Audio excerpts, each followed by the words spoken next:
யாத்ராகம்ல 15:13 நீர் மீட்டு கொண்ட இந்த ஜனங்களை உமது கிருபையினாலே அழைத்து வந்தீர்.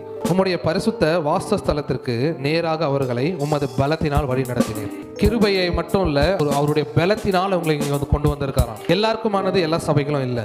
குறிக்கப்பட்ட இடத்துக்கு வரணும் அப்படின்னாலே அது கிருபை வேணும். குறித்த இடத்துல நீங்க வந்து இருக்கும்போது தான் அவருடைய வழி நடத்துதல்ல நீங்க வந்து இணைய முடியும். ஆபிரகாம் வந்து ஒரு குறித்த மலைக்கு போய் தன்னுடைய பிள்ளைய பலி கொடுக்கணும்னு சொன்னார். குறித்த மலையில தான் என்ன வச்சிருந்தாராம், கர்த்தருடைய வழி அங்க இருந்துச்சு.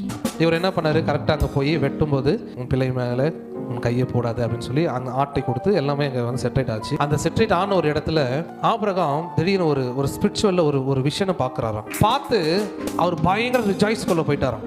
இந்த தாவீது ட்ரெஸ் கலரில் காட்டினாரு பாருங்க, அந்த ஒரு வந்து ஹீப்ரூல அகாலாவியோ அப்படின்னு சொல்றாங்க. எப்படி அந்த அகாலாவியோ வந்துச்சுன்னா, இன்றைக்கு என் பிள்ளையை தப்புவித்த இந்த ஆட்டை போல ஒட்டுமொத்த ஜனத்தையும் தப்புவிக்க ஒரு ஆடு பலியாகும்.